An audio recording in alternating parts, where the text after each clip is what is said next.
साल 1887 रशिया में जार शासकों का राज था, जो यहाँ कई शताब्दियों से सत्ता पर काबिज थे। राजशाही अपने चरम पर थी और जो राजा बोलता वो पत्थर की लकीर हो जाता। वहाँ की जनता से 18-18 घंटों तक काम करवाया जाता और बदले में उन्हें केवल जिल्लत भरी जिंदगी मिलती। भुखमरी और राजा की तानाशाही को सह रही जनता राजा के खिलाफ कुछ बोल भी नहीं सकती थी, क्योंकि राजा के विरोध में बोलने वालों के लिए केवल एक ही सजा होती थी, मौत। उसी समय रशिया के सिम्बिर्स्क में व्लादिमीर इलियच उलियानोव नाम का एक लड़का बड़ा हो रहा था, जो अपने पिता की मौत के बाद अपनी जिंदगी को संवारने का प्रयास कर ही रहा था कि फिर से एक ऐसी घटना घटी जिसने उसकी जिंदगी में भूचाल ला दिया। उसके बड़े भाई को किंग के असैसिनेशन की प्लानिंग के जुर्म में सरेआम फांसी दे दी गई। इस घटना ने व्लादिमीर की जिंदगी को पूरी तरह से बदल कर रख दिया। हर क्षेत्र में टॉप करने वाला ये लड़का अब सिर्फ अपने बड़े भाई के अधूरे काम को अंजाम देना चाहता था। उन्होंने अब क्रांति का चोला ओढ़ लिया था। उन्हें समझ आ गया था कि क्रांति ही उनके देश को इस बुरे हाल से बाहर निकाल सकती है। इसके बाद उन्होंने खुद को क्रांतिकारी किताबों में डुबो लिया। वो लगातार कई सालों तक दुनिया के अलग अलग देशों में दिग्गज रेवोल्यूशनरी से मुलाकात कर क्रांति को आकार देते रहे। उनका सरकार और पुलिस की नजर से बचने का तरीका भी बेहद खास था। वो जहाँ भी जाते थे अपने नए नाम और पहचान के साथ जाते थे। उन्होंने 150 से ज्यादा बार अपने नाम को बदला था और उन नामों में से ही एक नाम लेनिन था, जो उनकी पहचान बन गया। लेनिन पर सबसे ज्यादा प्रभाव कार्ल मार्क्स का था, जिनके आदर्शों ने उनके सीने की चिंगारी को ज्वाला बना दिया था। कई सालों तक इस आग को क्रांति का रूप देकर व्लादिमीर लेनिन ने न केवल तानाशाह राजा को घुटने टेकने पर मजबूर कर दिया, बल्कि अपनी सरकार स्टैब्लिश करके रशिया की दशा और दिशा को बदल दिया, जिससे दुनिया में एक नई शक्ति यूएसएसआर का जन्म हुआ। तो आइए जानते हैं व्लादिमीर लेनिन की जिंदगी की पूरी कहानी। आखिर उन्होंने कैसे 1917 में अक्टूबर रेवोल्यूशन के जरिए जार शासकों को खत्म कर रशिया की पावर को अपने कंट्रोल में लिया और कैसे रशिया यूएसएसआर बना। Vladimir Lenin is remembered as the founder of the Soviet Union. His political and economic reflections upon Marxism and communism have become known as Leninism. However, throughout his life he suffered with the fact he had lost his brother, who was executed for his political activism. The execution of his brother led to Lenin embracing revolutionary socialist politics. In November, Vladimir Lenin and his Bolsheviks seized control of the government. They had a much more hostile attitude towards the former monarchy, expelling many of the Romanov servants and restricting the family to a diet of army rations. Bolsheviks now have a majority, so they can now proceed to create an all-Bolshevik government under Lenin's leadership. Lenin was the victim of a failed assassination. Lenin is more alive than the living, declared one Soviet slogan. A whole scientific institute was set up to maintain the corpse. Vladimir Ilyich Ulyanov का जन्म 22 अप्रैल 1870 को Russia के Simbirsk शहर में एक upper middle class family में हुआ था। उनका बचपन का नाम वोलोदिया था, जिसका रशियन मतलब व्लादिमीर होता है। व्लादिमीर अपने 6 भाई बहनों में से तीसरे थे। उनके father Ilya Nikolayevich Ulyanov Penza Institute for the Nobility में प्रोफेसर थे और उनकी मदर मारिया अलेक्जेंड्रोवना ब्लैंक एक प्रॉस्परस घर से थी, जिन्हें जर्मन, फ्रेंच और इंग्लिश के साथ साथ रशियन और वेस्टर्न लिटरेचर की भी काफी अच्छी नॉलेज थी। वो पहले एक स्कूल में टीचर भी थी, लेकिन बच्चे होने के बाद उन्होंने अपना सारा ध्यान उनकी परवरिश पर लगा दिया। काफी पढ़े लिखे परिवार के माहौल का असर व्लादिमीर पर भी पड़ा। उनकी गिनती अपने समय के सबसे ब्रिलियंट बच्चों में की जाती थी। वो पढ़ने में तो होशियार थे ही, साथ ही वो एक्स्ट्रा करिकुलर एक्टिविटीज में भी आगे थे। उनके पेरेंट्स व्लादिमीर समेत अपने सभी बच्चों को पढ़ने लिखने, खेलने कूदने और आर्ट्स एंड म्यूजिक के लिए तो काफी सपोर्ट करते, लेकिन उन्हें राजनीतिक गतिविधियों से दूर रहने की सख्त हिदायत देते। ऐसा इसलिए क्योंकि उनके माता पिता मोनार्किस्ट थे और खुद को पॉलिटिकल माहौल से हमेशा काफी दूर रखते थे। लेकिन उनकी ऐसी अप्रोच होने के बावजूद उनके बड़े बेटे अलेक्जेंडर क्रांति के रंग में रंग चुके थे। उन्होंने जार गवर्नमेंट के खिलाफ हो रहे रेवोल्यूशन में खुद को शामिल कर लिया था। इस वजह से आए दिन उनके परिवार को कई उलझनों का सामना करना पड़ता था। इन सभी अड़चनों के बावजूद व्लादिमीर का बचपन अच्छे से पढ़ाई करते हुए खुशी खुशी गुजर रहा था, लेकिन अचानक से उनकी जिंदगी में उथल पुथल मच गई। जनवरी 1886 में जब व्लादिमीर मात्र 15 साल की उम्र के थे, तब उन्होंने ब्रेन हैमरेज के कारण अपने पिता को खो दिया। व्लादिमीर और उनका परिवार जहां इस सदमे से उभर ही रहा था कि वहीं उनके बड़े भाई अलेक्जेंडर की सरकार के खिलाफ गतिविधियां तेज हो गई। जार गवर्नमेंट के खिलाफ उनकी नफरत इस कदर बढ़ गई थी कि उन्होंने एंटी गवर्नमेंट ऑर्गेनाइजेशन के बॉम्ब स्क्वाड के साथ मिलकर जार किंग को मारने की प्लानिंग कर ली, लेकिन प्लान को वो अंजाम तक पहुंचा पाते उससे पहले ही उसकी खबर पुलिस को लग गई, जिस कारण उन्हें पकड़ लिया गया और फांसी की सजा सुना दी गई। इस सजा को हटवाने के लिए उनकी मां ने राजा से खूब गुजारिश की, पर वो नहीं माने और सिर्फ 21 साल की उम्र में व्लादिमीर के भाई अलेक्जेंडर को फांसी के फंदे पर लटका दिया गया। पहले पिता की मौत और फिर भाई की फांसी से व्लादिमीर के दिल में दुख और गुस्से का सैलाब उमड़ने लगा।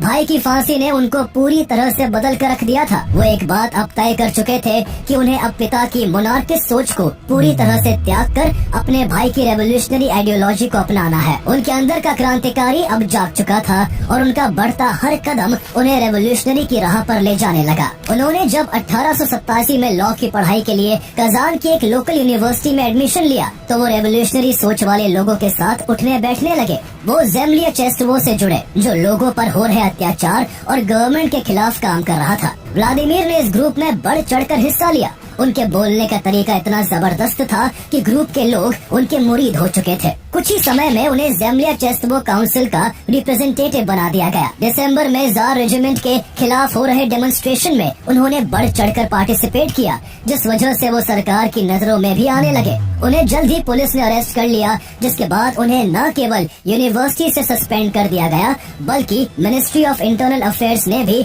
उन्हें उनकी एंसेस्टर प्रॉपर्टी कोकुशकिनो एस्टेट से बाहर कर दिया। जब पुलिस ने उन्हें छोड़ा तो उन्हें कजान में रहने तक की इजाजत नहीं थी, लेकिन उनके लिए इतनी मुश्किलें पैदा करने के बाद भी कोई व्लादिमीर के बढ़ते कदमों को नहीं रोक सका। उन्होंने अपने इरादों को पक्का करने और सही दिशा को जानने के लिए क्रांतिकारी लेखकों को पढ़ना शुरू कर दिया। इस दौरान उन्होंने बहुत सारी किताबें पढ़ी, जिनमें से एक निकोलाई चेमिशेव्स्की का novel what is to be done tales of new people था। ये एक रेवोल्यूशनरी नॉवल था जिसने व्लादिमीर के मन पर गहरी छाप छोड़ी और उनका स्वभाव और भी क्रांतिकारी हो गया। उनकी मां की रिक्वेस्ट पर अथॉरिटीज ने उन्हें कजान वापस आने की परमिशन तो दे दी, पर उन्हें यूनिवर्सिटी में वापस नहीं लिया गया। उन्होंने कजान लौटकर निकोलाई फेडोसीव के रेवोल्यूशनरी सर्कल को ज्वाइन कर लिया, जो जार गवर्नमेंट के खिलाफ काम कर रहे थे। यहाँ उन्होंने पहली बार कार्ल मार्क्स की बुक डास कैपिटल को पढ़ा, जिससे उन्हें कम्युनिज्म शब्द का असल मतलब पता चला। इस किताब को पढ़कर व्लादिमीर काफी प्रभावित हुए, जिसमें मार्क्स ने सोसाइटी को 2 मेन क्लासेस में डिवाइड करते हुए बताया था कि कैसे कैपिटलिस्ट यानी बिजनेस ओनर्स फैक्ट्रीज, टूल्स और रॉ मटेरियल्स जैसे प्रोडक्शन के सारे साधनों के मालिक होते हैं और प्रोडक्शन से जो भी प्रॉफिट होता है वो उनका होता है। वहीं उन्होंने प्रोलेटेरिएट यानी मजदूर वर्ग की स्थिति को भी बताया कि कैसे दिन रात की मेहनत से वो प्रोडक्ट्स बनाते हैं, लेकिन उनके पास प्रोडक्शन के टूल्स और प्रोडक्ट्स पर कोई हक नहीं होता। उन्हें सिर्फ अपनी मेहनत के बदले एक मॉनेटरी वेज मिलता है, जो कि काफी कम होता है। कार्ल मार्क्स के हिसाब से ये अरेंजमेंट अनफेयर था। उन्होंने इस सिस्टम के अगेंस्ट में एक बिल्कुल नए सिस्टम का वर्णन किया, जो सभी लोगों के बीच रिसोर्सेज को समान रूप से बांटने की बात करता था। इस नए सिस्टम को कम्युनिज्म कहा गया। कार्ल मार्क्स की इस किताब ने व्लादिमीर के अंदर काफी कुछ बदल दिया था। उन्हें समझ आ चुका था कि उन्हें किस रास्ते पर चलना है। वो मार्क्स से इतने इंस्पायर हुए कि उन्होंने जनवरी 1889 में खुद को मार्क्सिस्ट डिक्लेयर कर दिया। उनके इस बदलते स्वभाव से परेशान उनकी मां ने समारा ओब्लास्ट के अलकाएवका गांव में एक प्रॉपर्टी खरीदी, जहां उनके रहने के लिए घर और खेती करने के लिए जमीन का बंदोबस्त किया गया। 1889 में उनकी फैमिली समारा में आकर रहने लगी, लेकिन फार्मिंग का कोई भी विचार व्लादिमीर के मन में नहीं था।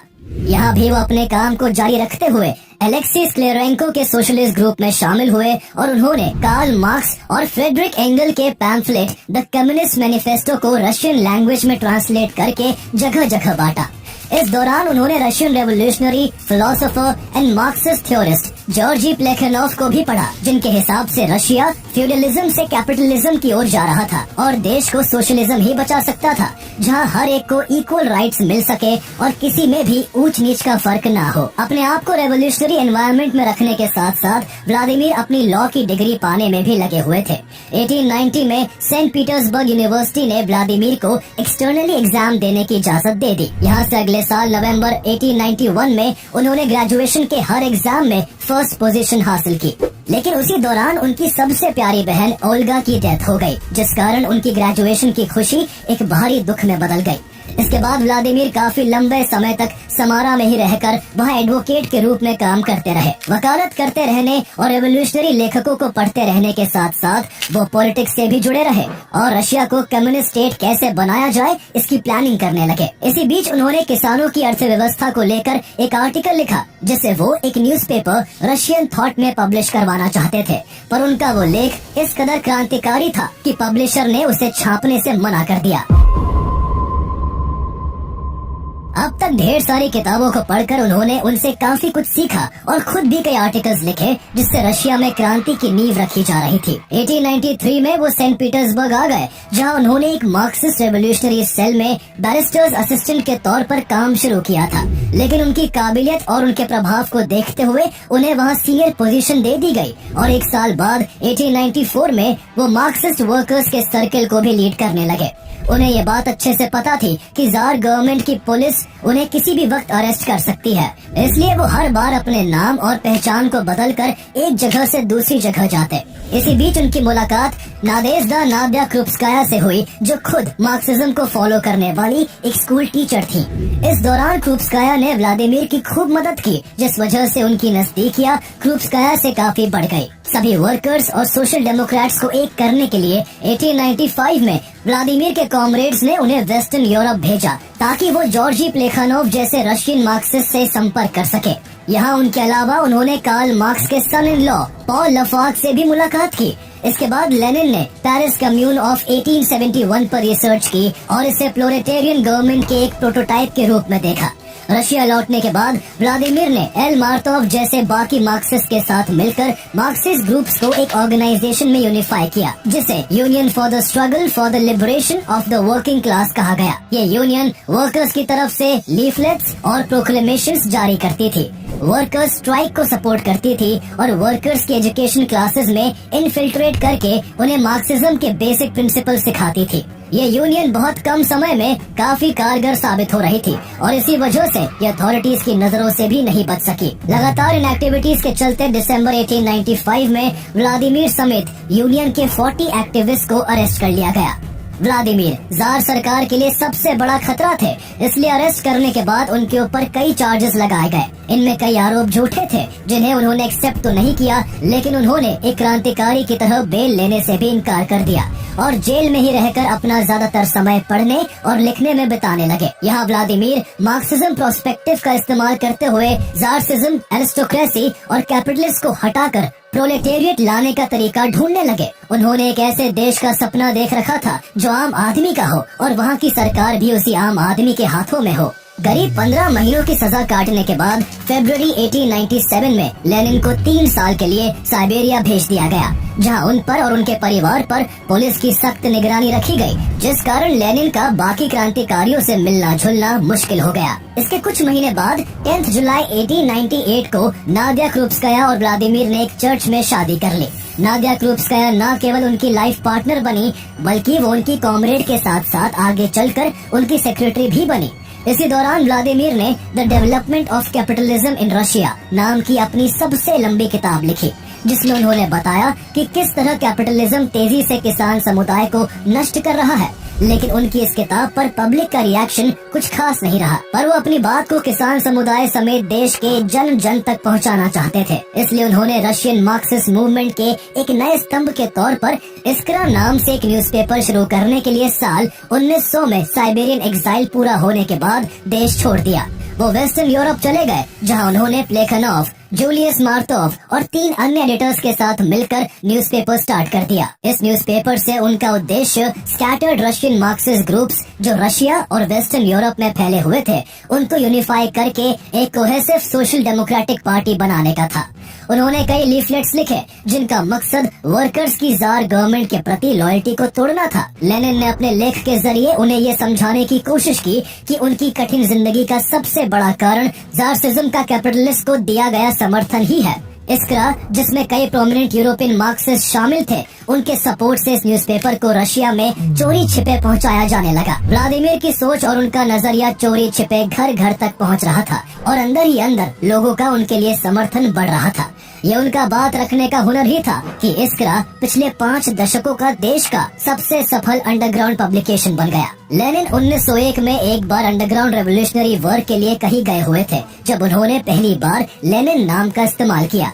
उनका सरकार और पुलिस की नजर से बचने का एक खास तरीका था। वो जहाँ भी जाते थे अपने नए नाम और पहचान के साथ जाते थे। उन्होंने अपने जीवन काल में 150 से ज्यादा बार अपने नाम को बदला था। उन नामों में से ही एक नाम लेनिन था, जो आगे चलकर उनकी पहचान बन गया। ऐसा कहा जाता है कि उन्होंने अपना ये नाम साइबेरियन रिवर लीना से लिया था। 1902 में लेनिन ने Russian social democratic labour party RSDLP को ज्वाइन किया, जिसे 1898 में मिन्स्क में स्थापित किया गया था। लेकिन ये ज्यादातर एग्जाइल में ही ऑपरेट करती थी। मार्क्सिज्म की गहरी समझ और कैरिज्मेटिक पॉलिटिकल स्किल्स के चलते लेनिन जल्दी ही पार्टी में एक प्रमुख नेता बन गए। कुछ ही समय बाद उनकी पत्नी नादिया भी म्यूनिक में पार्टी ज्वाइन करके लेनिन के पर्सनल सेक्रेटरी के तौर पर काम संभालने लगी। लेनिन ने एक political pamphlet what is to be done लिखा, जिसमें उन्होंने कहा कि वर्कर्स अपने आप क्रांति नहीं कर सकते, इसके लिए एक मजबूत इंटेलेक्चुअल पॉलिटिकल पार्टी की जरूरत है, जो रूस में तख्ता पलट करने और नई सरकार की रूपरेखा तैयार करने की योजना बनाए। इस मुद्दे पर लेनिन ने जुलाई 1903 में सेकंड RSDLP कॉन्फ्रेंस के समय पार्टी की लीडरशिप के साथ बहस की। मॉडरेट्स, जिनका नेतृत्व एल मार्तोव कर रहे थे, वो चाहते थे कि पार्टी सभी के लिए खुली रहनी चाहिए। वही लेनिन का मानना था कि केवल वो लोग ही पार्टी के मेंबर्स होने चाहिए जो इमीडिएट रेवोल्यूशन के लिए पूरी तरह कमिटेड हो। इस दौरान दोनों के बीच तनाव इतना बढ़ चुका था कि RSDLP 2 भागों में बट गई। पहली लेनिन के अंडर रेगुलेट होने वाली बोल्शेविक बनी और दूसरी मार्तोव के अंडर चलने वाली मेंशेविक बनी। इसके बाद दोनों ही गुटों में काफी मनमुटाव हो गए और दोनों एक दूसरे के लिए भला बुरा कहने लगे, जिसके चलते दोनों गुटों में लड़ाइयाँ होने लगी। इस सब के चलते लेनिन ने इस्क्रा से रिजाइन कर दिया और मई 1904 में एक article 1 step forward 2 step back लिखा, जो पार्टी के भीतर के विवादों को लेकर था। इस बंटवारे और गुटबाजी के बाद लेनिन अंदर से काफी टूट चुके थे। इससे उभरने के लिए उन्होंने कुछ दिन की छुट्टी ली और स्विट्जरलैंड चले गए। वहाँ से लौटने के बाद लेनिन ने आगे के कुछ वक्त में RSDLP की सेंट्रल कमेटी पर बोल्शेविक फैक्शन का काफी नियंत्रण कर दिया था। लेनिन ने इस दौरान वीपरव्योर नाम से एक न्यूज़पेपर की शुरुआत भी की, जो उनकी विचारधारा को आगे बढ़ाने का एक इम्पोर्टेंट मीडियम बना। तब तक उनकी मुलाकात रशियन यूक्रेन मार्क्सिस्ट लियोन ट्रोत्स्की से भी हो चुकी थी, जिन्होंने आगे लेनिन का काफी साथ दिया। इस दौरान 1904 से ही रशिया और जापान के बीच कोरिया और मंचूरिया को लेकर लड़ाई होने लगी थी, जिसमें रशिया अपने सैनिकों के अलावा आम नागरिकों को भी वहां सैनिक के तौर पर भेजने लगा था। ये लड़ाई बेहद भयानक थी, जिसमें दसियों हजार रशियंस की जानें गई और हजारों घर बर्बाद हो गए। इसके लिए सरकार को जिम्मेदार मानते हुए 22 जनवरी 1905 को सेंट पीटर्सबर्ग में फादर जॉर्जी गैपोन के नेतृत्व में हजारों लोग सरकार के खिलाफ पीसफुल प्रोटेस्ट कर रहे थे। सरकार ने अपने खिलाफ उठ रही आवाज को दबाने के लिए वहां मौजूद सभी लोगों को गोलियों से भूनने का आदेश दे दिया। इसके चलते 200 लोग मारे गए और इतिहास के पन्नों पर ये दिन ब्लडी संडे के नाम से दर्ज हो गया। जहाँ इस घटना से सारा देश शोक में डूबा हुआ था, तो वही लेनिन का आक्रोश जार सरकार के खिलाफ काफी बढ़ चुका था। राजा को गद्दी से उतारने के लिए वो खड़े हो गए और इस काम के लिए वो हथियारों का सहारा लेने लगे। उनके इस तरीके का सबसे ज्यादा सपोर्ट जोसेफ स्टालिन ने किया। इसके कुछ ही समय बाद लेनिन ने एक नया पैम्फलेट लोगों के बीच इंट्रोड्यूस किया, जिसमें उन्होंने जार गवर्नमेंट से आजादी दिलाने के पूरे मैनिफेस्टो को डिस्क्राइब किया हुआ था। ब्लडी संडे की घटना के बाद जार निकोलस II ने भी अपनी ओर से पूरे देश की जनता को लुभाने के लिए एक मैनिफेस्टो जारी किया और कुछ सख्त नियम हटा दिए। अपने अक्टूबर मैनिफेस्टो के तहत जार निकोलस II ने एक रिप्रेजेंटेटिव असेंबली के तौर पर डूमा को भी स्थापित किया, जिसका किसी भी कानून को लागू करने के लिए अप्रूवल मैंडेटरी कर दिया गया। इस दौरान लेनिन भी अपनी पार्टी में मेंबर्स बढ़ाने के लिए कुछ सीक्रेट मीटिंग्स करने लगे। साथ ही उन्होंने पार्टी को इकोनॉमिकली मजबूत करने के लिए कुछ पावरफुल लोगों से मदद भी ली, लेकिन उतने भर से काम नहीं बन सका। इसके बाद वो एक स्टेप आगे गए और फंड्स की कमी को पूरा करने के लिए उन्होंने स्टालिन का सहारा लेते हुए कई banks, government offices, post offices और रेलवे स्टेशन जैसी जगहों को लुटवाना शुरू कर दिया। इस दौरान पार्टी में वेपन्स बढ़ाने के लिए स्टालिन ने जॉर्जिया में मौजूद द स्टेट बैंक से ढेर सारे हथियार और पैसे लूट लिए। मई 1908 में लेनिन ने लंदन में the British museum reading room का सहारा लिया और मटीरियलिज्म एंड एम्पीरियो क्रिटिसिज्म आर्टिकल के सहारे वर्कर सेक्शन को जार गवर्नमेंट के खिलाफ भड़काने के लिए यूज किया। लेनिन की जिंदगी के आगे के कई साल भी कई उतार चढ़ाव भरे रहे।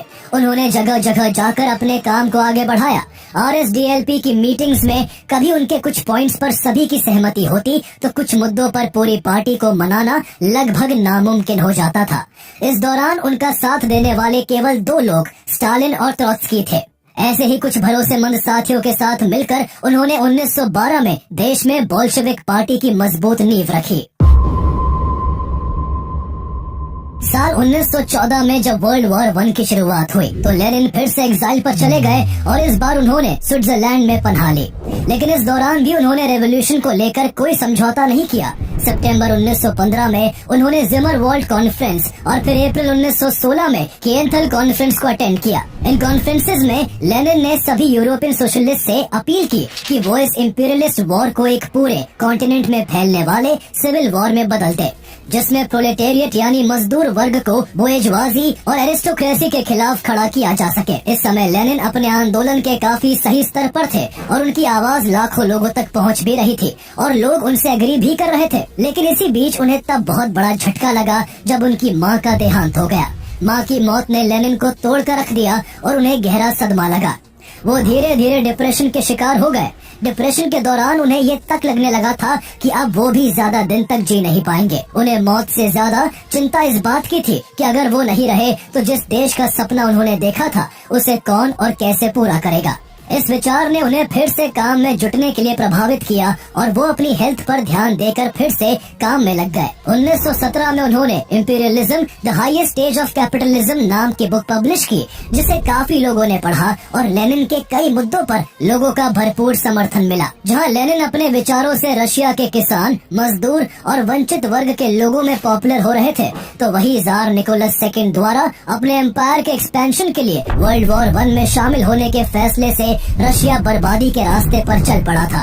युद्ध में रशियन आर्मी मॉडर्न वेपन से लैस जर्मन आर्मी के सामने कहीं नहीं टिक पा रही थी और उसके सैनिक जर्मनी के हाथों अपनी जान गंवा रहे थे। फरवरी 1917 तक कई लाख रूसी सैनिक मारे जा चुके थे। वहीं सरकार की मनमानी और अत्याचारों के बीच फंसी जनता की हालत तब और खराब हो गई जब 1916 और 1917 के दौरान रूस में एग्रीकल्चरल प्रोडक्शन निचले स्तर पर चला गया और जल्द ही पूरा रशिया स्टारवेशन की समस्या से जूझने लगा। देश की इकोनॉमिक कंडीशन बिल्कुल निचले स्तर पर आ चुकी थी, जिसकी भरपाई के लिए जार निकोलस II ने जनता पर भारी भरकम टैक्सेस लगाए, जिससे आम लोगों के लिए अपना घर चलाना मुश्किल हो गया। लाखों लोगों के पास ना तो रहने के लिए घर था, ना पहनने के लिए कपड़े और ना ही खाने के लिए खाना। इससे पूरे देश के लोग मौजूदा सरकार के खिलाफ गुस्से में थे और जल्द से जल्द उसे सत्ता से उखाड़ फेंकना चाहते थे। सेंट पीटर्सबर्ग में वर्कर्स ने फूड शॉर्टेज और फैक्ट्री में मौजूद मशीन्स की जर्जर हालत को लेकर हड़ताल शुरू कर दी, जिसका सरकार पर काफी दबाव बना। ये घटना फरवरी में हुई थी, इसीलिए इस घटना को फरवरी रेवोल्यूशन का नाम दिया गया। मार्च आते आते ये क्रांति अपना विकराल रूप लेने लगी। पेट्रोग्राड की सड़कों पर भूख और बिना कपड़ों के ठिठुर रही करीब 2 लाख लोगों की भारी भीड़ सड़कों पर जमा थी, जो सड़कों के बगल की दुकानों पर गर्म रोटियों के ढेर को बड़ी हसरत से देख रही थी। भूखी जनता का सब्र का बांध टूट गया और भूख मिटाने के लिए उन्होंने दुकानों को लूटना शुरू कर दिया। धीरे धीरे विद्रोही अपनी जरूरतों को पूरा करने के लिए यहाँ की दूसरी दुकानों और सरकारी रिसोर्सेज को भी निशाना बनाने लगे। इससे जार गवर्नमेंट ने सेना को इन विद्रोहियों पर गोली चलाने का आदेश दे दिया, लेकिन सेना ने भी जनता पर गोली चलाने से इनकार कर दिया, क्योंकि अब वो भी विद्रोही हो चुके थे और सरकार की एक भी बात मानने को तैयार नहीं थे। रूस में फैली बगावत ने धीरे धीरे पूरे देश को अपनी चपेट में ले लिया था। जनता के हित के लिए बनाई गई रिप्रेजेंटेटिव बॉडी डूमा ने जार निकोलस II को वार्निंग दी कि इस विद्रोह को शांत करने के लिए वो यहाँ डेमोक्रेटिक मोनार्की स्टैब्लिश कर दे, लेकिन किंग इसके लिए तैयार नहीं हुआ। इसके बाद राजा के खिलाफ जाते हुए स्टेट डूमा ने रशियन प्रोविजनल गवर्नमेंट का गठन कर दिया, जिसके चलते जार निकोलस II को अपनी गद्दी छोड़नी पड़ी और इसके साथ ही रशियन एम्पायर अब रशियन रिपब्लिक में बदल गया। मजदूर और सैनिकों ने मिलकर पेट्रोग्राड सोवियत का गठन किया, जिसने डूमा से मिलकर रशिया में सरकार बनाई।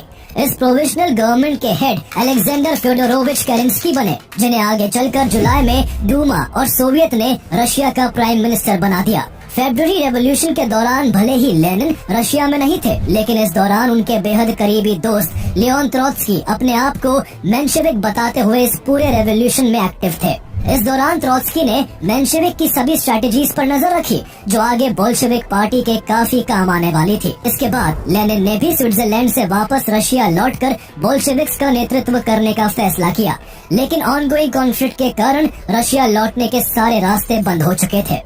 इसे देखते हुए लेनिन और उनके साथियों ने जर्मनी के जरिए पैसेज का प्लान बनाया, जो उस समय रूस का दुश्मन था। जर्मन गवर्नमेंट ने भी अपना फायदा देखते हुए लेनिन और उनकी पत्नी समेत 32 रशियंस को अपने क्षेत्र से ट्रेन के जरिए यात्रा करने की परमिशन दे दी और लेनिन जल्द ही रशिया लौट आए। रशिया पहुंचने के कुछ दिन बाद लेनिन ने बोल्शेविक पार्टी के लोगों में जोश भरने के लिए जबरदस्त भाषण दिए। अपनी पार्टी को एक्टिव करने के साथ साथ उन्होंने भाषणों और मैनिफेस्टो द्वारा लोगों के बीच बोल्शेविक पार्टी के लिए हवा बनानी शुरू की और जल्द ही मौजूदा रशियन प्रोविजनल गवर्नमेंट के अगेंस्ट काफी लोगों का समर्थन हासिल कर लिया। बोल्शेविक्स पार्टी केरेंस्की की गवर्नमेंट से किसानों को उनकी जमीन वापस देने की मांग कर रही थी, लेकिन सरकार द्वारा बात न सुनने पर लेनिन ने ऐलान किया कि जनता की डिमांड्स तभी पूरी हो सकेंगी जब सरकार को खुद यहाँ के वर्कर्स, सोल्जर्स और फार्मर्स चलाएंगे। उन्होंने all power to the soviets का एक जोरदार नारा भी दिया, जो उस समय रशियन लोगों के बीच खूब पॉपुलर हुआ। लेनिन और बोल्शेविक पार्टी की बढ़ती पॉपुलैरिटी यहाँ के प्राइम मिनिस्टर अलेक्जेंडर फ्योडोरोविच केरेंस्की के लिए सिरदर्द बनती जा रही थी और दबाव में आकर उन्होंने यहाँ एक बड़ी गलती की। वो जिस मजदूर, किसान और सेना की बदौलत सत्ता पर काबिज हुए थे, उन्होंने उनके खिलाफ जाते हुए वर्ल्ड वॉर 1 में रशिया के इन्वॉल्वमेंट को कंटिन्यू रखा। केरेंस्की की इस गलती को लेनिन ने खूब भुनाया और गवर्नमेंट को निशाना बनाते हुए उसके सामने कई मांगे रखी। उनका कहना था कि स्टेट के प्रोडक्शन और डिस्ट्रीब्यूशन के साधनों पर मजदूरों और किसानों का कंट्रोल हो। रशिया में शांति की स्थापना के लिए सरकार खुद को वर्ल्ड वॉर 1 से अलग करे। मजदूरों और छोटे किसानों को भी जमीन पर मालिकाना हक दिया जाए और इसके अलावा देश में रहने वाले नॉन रशियन लोगों के साथ भी समान बर्ताव किया जाए। जैसे ही लेनिन ने इन्हें भी देश में समान अधिकार देने की बात की, तो उन लोगों ने भी लेनिन को अपना समर्थन दे दिया। लेनिन अब मौजूदा सरकार के लिए एक बड़ा थ्रेट बन चुके थे, इसलिए सरकार भी उनकी हर एक्टिविटीज पर नजर बनाए हुए थी और उन्हें रोकने के लिए नए नए हथकंडे अपना रही थी। लेकिन जब लेनिन को रोकने का कोई तरीका नजर नहीं आया, तो गवर्नमेंट ने लेनिन को जर्मन एजेंट घोषित करते हुए उन्हें जल्द से जल्द अरेस्ट करने का ऑर्डर जारी कर दिया। इसके बाद रशियन पुलिस चप्पे चप्पे पर उनकी तलाश करने लगी। ऐसे में उन्हें अंडरग्राउंड होना पड़ा। इसके बाद लेनिन ने रशियन गवर्नमेंट के खिलाफ एक और किताब द स्टेट एंड रेवोल्यूशन लिखी, जो केरेंस्की गवर्नमेंट फरवरी रेवोल्यूशन के बाद सत्ता पर काबिज हुई थी। उसके खिलाफ ऐसा माहौल बन चुका था कि अब ये गवर्नमेंट भी गिरने से बस एक रेवोल्यूशन की दूरी पर थी। इसकी शुरुआत तब हुई जब अक्टूबर 1917 में रशियन मिलिट्री ने सेंट पीटर्सबर्ग में बोल्शेविक पार्टी पर अटैक कर दिया। मिलिट्री इस पार्टी को पूरी तरह से खत्म करना चाहती थी, जिसके जवाब में पार्टी के मेंबर्स भी हथियार उठाकर सेना पर हमला करने लगते हैं। इस टाइम पर लोगों की सहानुभूति लेनिन के साथ थी और अब तक लेनिन ने गुप्त रूप से फैक्ट्री के मजदूरों, किसानों, सैनिकों और नाविकों समेत दसियों हजार लोगों को यूनाइट करके रेड गार्ड्स के रूप में एक सेना का निर्माण कर लिया था।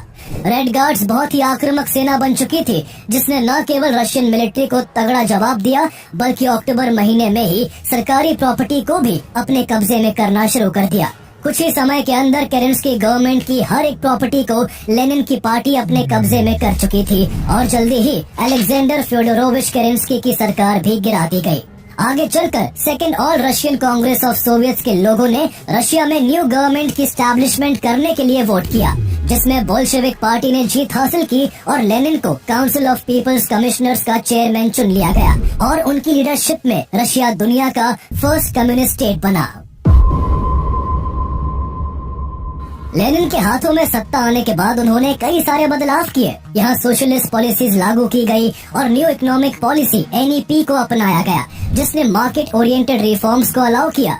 जहाँ पहले मजदूरों से 18 घंटों तक काम करवाया जाता था और बदले में उन्हें भर पेट खाना तक नहीं मिलता था, तो वही लेनिन ने तमाम मजदूरों के हित के लिए एक लॉ निकाला, जिसके मुताबिक किसी भी मजदूर से एक दिन में 8 घंटे से ज्यादा काम नहीं कराया जा सकता था। इसके अलावा उन्होंने हर एक को सेक्युलर एजुकेशन देने की भी पहल की। इसी बीच 8 मार्च 1918 को बोल्शेविक पार्टी का नाम बदलकर ऑल रशियन कम्युनिस्ट पार्टी कर दिया गया।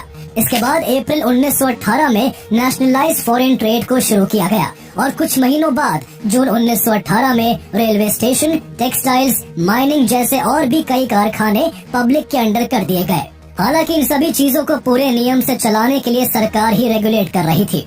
सरकार बनाते ही लेनिन ने जर्मनी की मदद को याद रखते हुए उसके साथ ट्रीटी ऑफ ब्रेस्ट-लिटोव्स्क साइन करके वर्ल्ड वॉर 1 से रूस के निकलने की घोषणा कर दी थी। लेनिन के इस फैसले से यूनाइटेड स्टेट्स, यूनाइटेड किंगडम और फ्रांस जैसे देश नाराज थे, क्योंकि उन्हें लग रहा था कि लेनिन ने जंग के बीच रशिया को अलग करके उन्हें धोखा दिया है। वहीं उन्हें बढ़ता कम्युनिज्म भी कांटे के सामान चुभ रहा था। एलाइड पावर किसी भी कीमत पर दुनिया के किसी भी देश में कम्युनिस्ट गवर्नमेंट का राइज नहीं होने देना चाहते थे। लेनिन के खिलाफ कई बड़े देशों को पोलराइज होते देख रशिया में मेंशेविक, मोनार्किस्ट और कैपिटलिस्ट ने मिलकर व्हाइट आर्मी बना ली, जो लेनिन की रेड आर्मी को टक्कर देने लगी। इससे ब्रिटेन, अमेरिका और जापान ने भी सपोर्ट देते हुए अपनी कई सैन्य टुकड़ियां रशिया भेज दी। इससे रेड आर्मी और व्हाइट आर्मी के बीच लड़ाई बढ़ती ही चली गई और दोनों के कॉन्फ्लिक्ट से रशिया में सिविल वॉर की शुरुआत हो गई।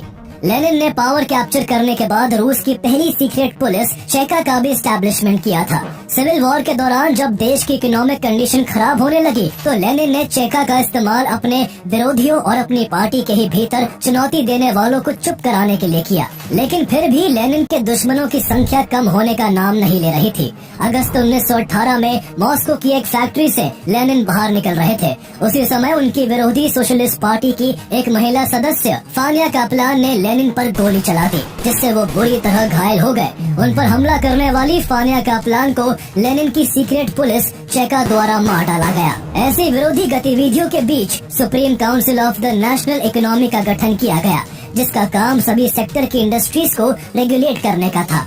उन्होंने देश के तीनों क्लासेस, एरिस्टोक्रेट, बुर्जुआजी और वर्कर क्लास को एक करने के लिए भी कई इनिशिएटिव्स लिए।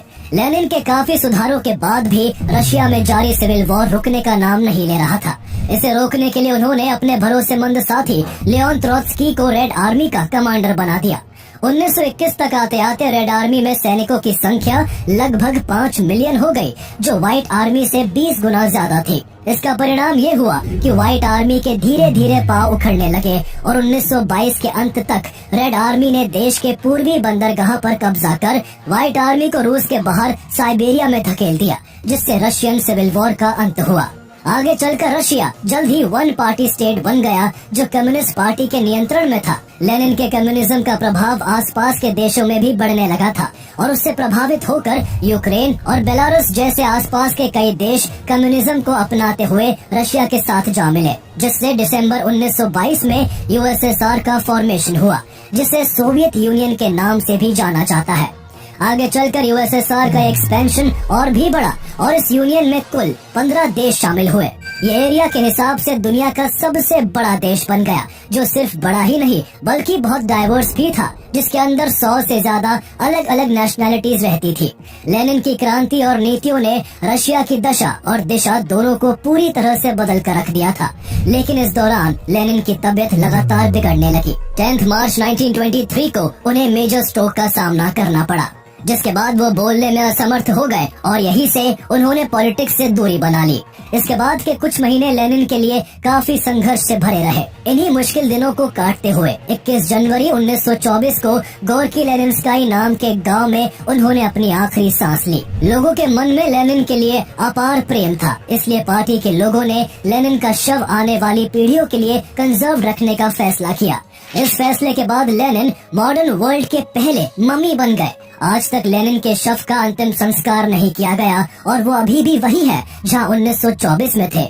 मात्र 53 साल की जिंदगी में लेनिन ने वो कर दिखाया था जिससे न केवल एक देश पूरी तरह से बदला, बल्कि जिसकी छाप हमेशा हमेशा के लिए पूरी दुनिया पर रह गई और व्लादिमीर लेनिन इतिहास के पन्नों पर अमर हो गए। लेनिन के बाद गद्दी के लिए 2 दावेदार लियोन ट्रोत्स्की और जोसेफ स्टालिन सामने आए। स्टालिन, जिन्हें उनके हिंसक कारनामों के लिए सारा देश जानता था, उन्होंने ट्रोत्स्की को कूटनीति के सहारे देश से बाहर निकलवा कर गद्दी हासिल कर ली। इसके बाद स्टालिन ने इतिहास के सबसे भयानक तानाशाह के तौर पर काम किया और उनकी वजह से लाखों जाने गई।